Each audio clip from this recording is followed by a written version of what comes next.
Bruno Bartosetti, bonsoir. Merci d'être avec nous ce soir. Je rappelle que vous êtes responsable syndical. Vous m'entendez, Bruno Bartosetti? Oui, très très bien. Bonsoir. Merci, bonsoir. Merci vous deviez nous rejoindre à 23 heures. Il est un peu plus de 23h30 et excusez-nous pour le retard. Moi, ce qui me perturbe dans ce sujet, c'est le témoignage de votre collègue qui dit le délinquant a pris tous les risques au volant. Et pour éviter de lui mettre la pression, nous, forces de l'ordre, on a ralenti. Ce qu'il faut comprendre, en fait, dans ce sujet, c'est que vous avez une telle difficulté à interpeller les délinquants lors des refus d'obtempérer que, malheureusement, il y a des drames qui se répètent. Et aujourd'hui, on a ce sentiment qu'il y a une forme d'impuissance du côté des forces de l'ordre. Ben, disons qu'en tout cas, de notre côté, on ne prend pas de risque incalculé pour à tout prix interpeller un auteur de plusieurs infractions, au risque justement de voir des conséquences lourdes qui malheureusement ont quand même eu lieu.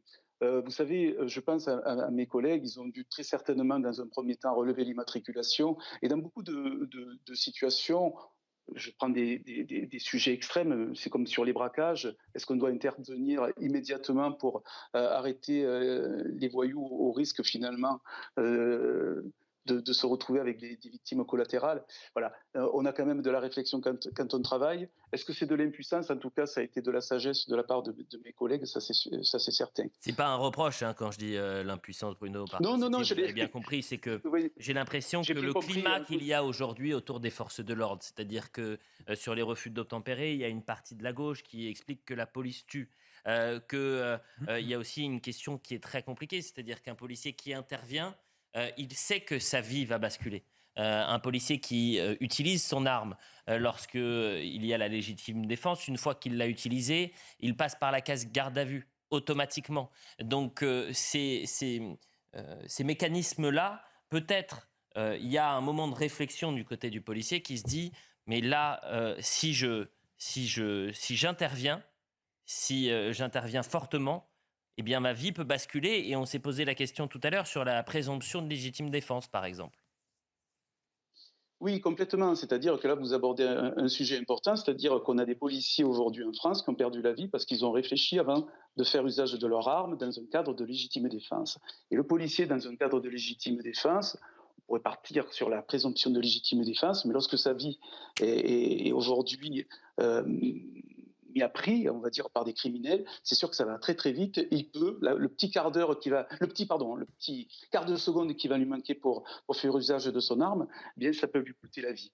Il est vrai qu'aujourd'hui il y a un sujet. Il y a un sujet. Nous avons 30 000 refus par an, refus d'obtempérer.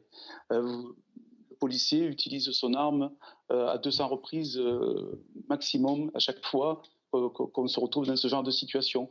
Et ce n'est pas un droit de tuer qu'on demande, c'est vraiment de pouvoir être reconnu dans le cadre de notre travail. Et lorsqu'on utilise notre arme, c'est parce qu'on a en face de nous un criminel qui veut nous tuer. D'ailleurs, on le voit, hein, malheureusement, on a des criminels au volant. Et là, ce n'est pas un policier qui a été grièvement blessé, ce sont des piétons.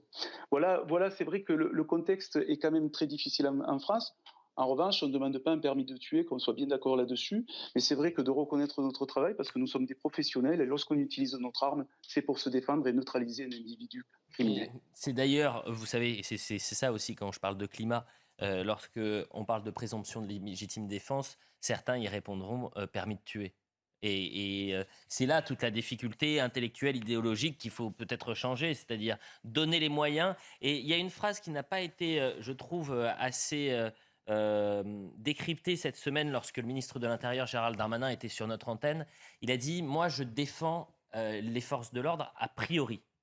Et en soi, on entre dans l'idéologie justement de la présomption de légitime défense. C'est-à-dire que pour le premier flic de France, vous n'êtes pas en tort. Il vous défend a priori. Et cette réflexion-là, il me semble être un peu seul au sein du gouvernement à l'avoir. Et c'est peut-être ça le problème. Je vous remercie Bruno Bartosetti puisqu'il nous reste quelques minutes seulement.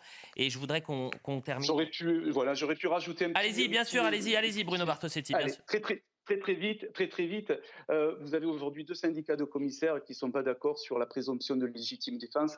J'insiste, c'est important de le dire parce que sur le plateau tout à l'heure, on a dit que la hiérarchie nous soutenait. Un policier aujourd'hui, quand il fait usage de son arme, il est seul. Il est seul face à un juge. Il est seul quand il se retrouve devant l'IGPN. C'est important de le retenir. Ah, eh bien, je pense qu'il va falloir que je donne la parole à Jean-Michel Ouais. Fauvergue qui disait le contraire. Avec Jean-Michel. plaisir. Oui, Avec oui. plaisir. Merci Bruno Bartosetti, excellente soirée.